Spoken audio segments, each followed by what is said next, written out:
for me, what I'm good with as Falco is exactly what DK is good at beating when they're playing Falco. Oh, yeah, So like yeah. I'm very shield pressure heavy. I'm not very like laser heavy, or like I'm not very good at defensive game with Falco. So a lot of time I just end up getting bodied out of shield. Yeah, the up B out of shields, invincibility, the big backhand. I get you. I get you.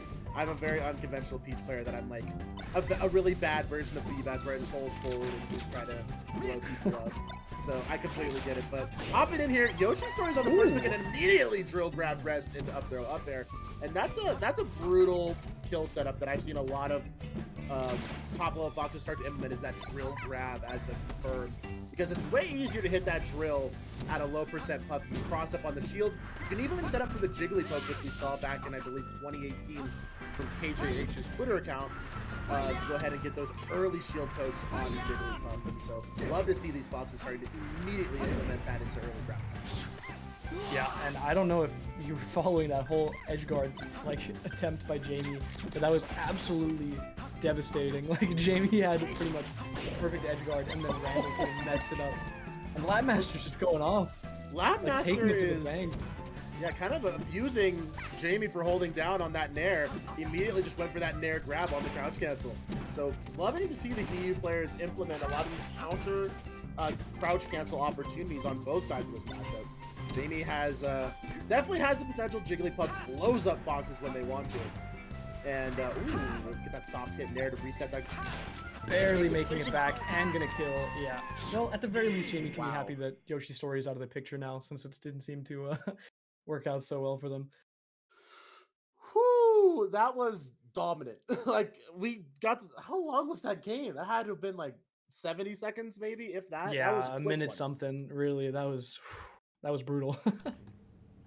Does Norway have any puffs? Solo battle? Wait, where's Solo Solo Battle's battle? Finland, I believe. Finland. Although I'm pretty sure he's Finland. Yeah. Is Henke still a player out there? Or am I don't think I've seen Henke play a lot, but I don't know if Henke plays Puff. I don't know who Henke plays. I like they were. Might have been like Peach or something. I'm not sure. Maybe.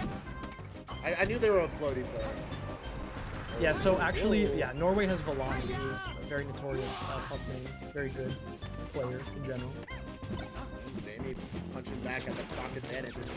Stock advantage Puff on Dreamland is so difficult to overcome. Being able to set up a wall close to the ledge and then play that high risk, low reward play style to just force the Fox to hard outplay you if they want to take that lead back. Exactly. Make the most of the stage that you picked, right? If you're gonna pick a stage for counter pick, then you better play to the stage's strengths, or else what's the point? That should be it. Oh, great fastball from LabMaster. That was sick. Barely getting out of range of that floor there. I thought that was gangbusters. Chance grab and does not quite have the juice to get up that high, but one more big neutral win. But Jamie making the most out of this advantage state, gonna have that 2 stops in the pocket. Oh, what a hard call out. Yeah, just saying, are you even gonna do anything? Oh, fair enough. Geez. No, hey. There's you know. I can appreciate going for that rest. If you get that tech chase rest, even if you're trading the stock down, that's such a huge advantage.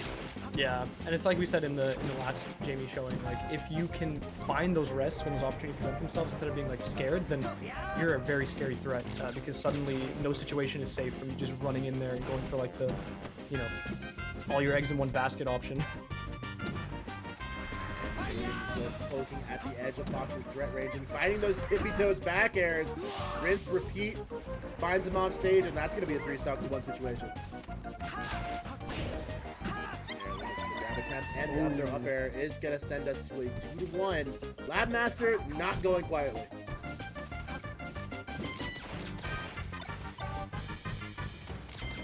LabMaster being forced away from center, though, does manage to find his way back, and now he's got an opportunity to tack on some damage. Jamie going out deep for that. Yeah, that'll do it.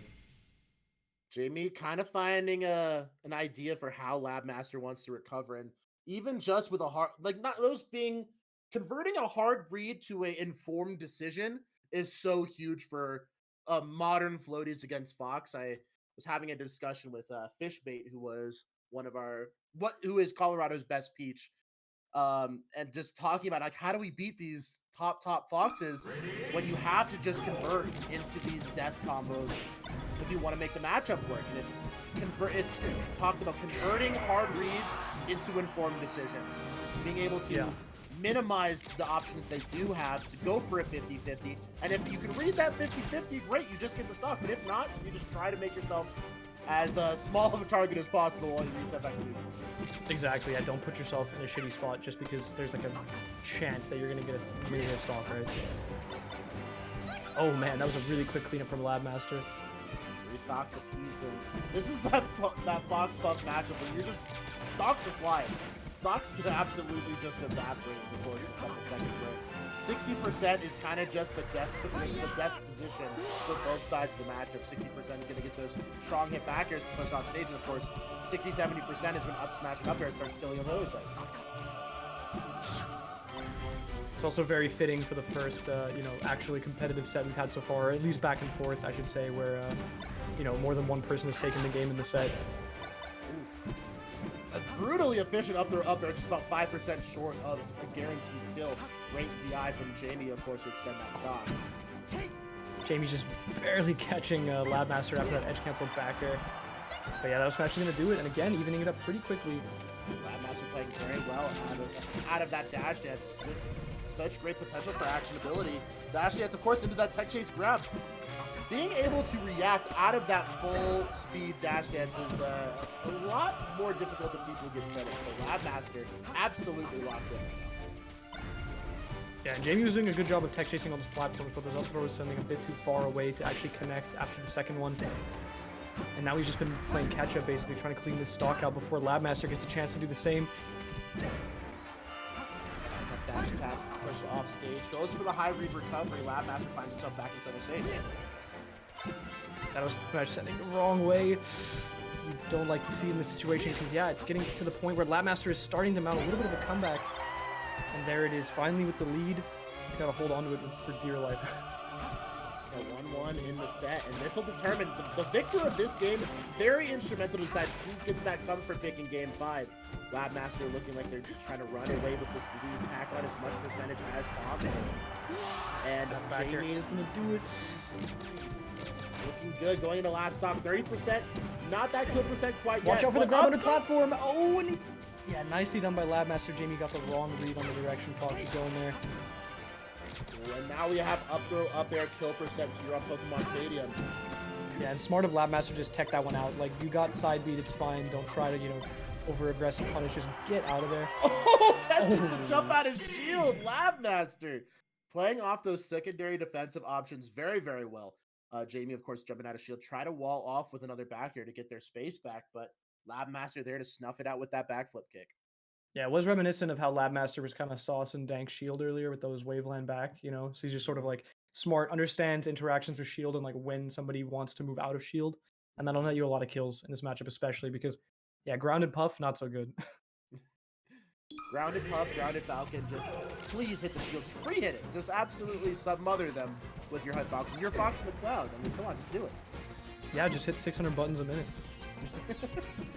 Alright, Battlefield it is a little bit more limiting on Fox's recovery, and of course these platforms are great for platform tech rest.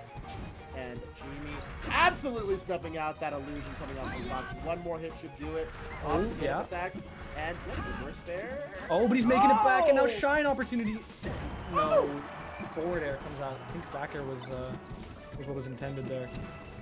LabMaster looking like a zombie right now. Cannot be killed. 136% off that extended edge guard opportunity, and Jamie with the rising backer will finally tap that one home. That pound to get out of there, and it does actually work. But still, LabMaster tacking on more and more damage. That chase down. Oh, the up air? Oh, okay, no! all right. Much priority goes the way of Jamie. Jamie with the platform tech chase. Rest! Oh. Yes, sir. Yeah, it's so clean waiting for that get up attack after the fact. Usually people just try to punish for like another up air or whatever, but no, just raw rest it. There you go. Done and dusted. Backer goes back up no trade percent. And again, if you're just using that up throw back air opportunity just to get that percentage advantage, is definitely a high value tricky value. advantage here, but the stock still goes away at Jamie. Jamie getting these knockdowns, but can't quite convert those into these high value grabs, these high value offstage hits. But percentages don't lie. Jamie's still operating with a huge amount of confidence. The spacing from Jamie around that up smash and everything, playing around it, knowing they're at death percent, still get caught in the end. But yeah, really impressive showing there. Good find by LabMaster in the end. Oh, what a snipe! Just grab the ledge right from out from under their nose. Back here, going to operate with one more stock of advantage state here for Jamie. Jamie's going to hang on the side platforms. Just dare LabMaster to poke at him through the side platforms. Oh, really nice find. No, recognizing the backer's not quite going to send off just yet. You need a little extra push. Amazing survival DI from Jamie. Give himself one more opportunity here on their third stock. Oh yeah, LabMaster's just letting it rip now. He really wants that stock to be done with. At this point, you kind of have to, you know, just put it all in one basket. Just get it over with. Oh! Smash DI and the rest out of shield. It's a classic.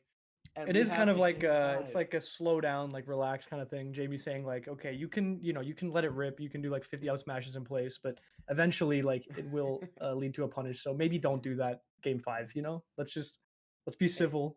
yeah. Calm it down there, kid. Hey. Cool with the buttons. Yeah, Be just civilized. stop pressing that button, man. You press that button enough. Game 5 situation, and this is a banger set. Absolutely. Going into FD, this is a brutal counter pick for Puff. I have seen many a Puff main look very lost with nowhere to really touch ground. You have to find those side platforms and gain those jumps, and I think a lot of times Puffs don't realize how important it is to get those high value jumps. Your first and second jump has so much momentum, so much drift on them that having access to them is huge. And there it was, exactly what we were saying in the last game, just shielding the first up smash that LabMaster puts out and getting the rest off of it too. It did end up in a traded stock, but like that was an ideal situation for Jamie. He was kind of struggling in that first stock. Absolutely love the standing lasers from LabMaster. Oh, okay. No! Jamie just, yeah, a little bit of a brain fart there, I guess. Maybe Cross was wires. expecting to get burned by the Firefox and wanted to look to tech. I'm not sure. That was wonky. That was wonky for sure. Yeah, LabMaster again with the forward air when I think they meant back air. Jamie's been playing really well this game, though it is a shame that they SD'd there because it has been quite good for what, like you said, would traditionally be a difficult stage for Puff.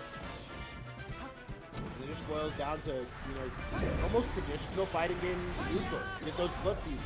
Can you just whiff punish your opponent harder than they whiff punish you?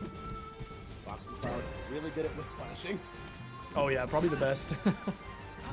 Solid dash attack, and Jamie there to cover the instant air dodge back to stage, and Jamie, not to be denied, also plays a tournament winner with that high flying back air, and has a stock advantage going into the stock of championship. Yeah, really good of Jamie to just call out that hard drift in from LabMaster, and that rest is not quite going to kill just yet, but it's going to put LabMaster in a pretty awkward spot. Just 49 dash now. attacks, get out of there. Yeah, he's in a much more dangerous position now. If he gets knocked off stage, and Edgeguard could just spell the end of it. A lot of shield, gets the grab. Obviously done jumping out of that. Oh, okay. Yeah, that's that is what I expected to happen. Hey, 126, 138. Jamie gonna go down there, and the Phantom burned to call Okay, it all right, quits. Very risky play by Jamie at the end there, but it was the correct one in the end. Good job. Jamie moves on to grand finals winner's side, and the LabMaster drops down into the Norwegian losers bracket. We got Lasse and Dank and the LabMaster left. So let's see who Norway triumphs.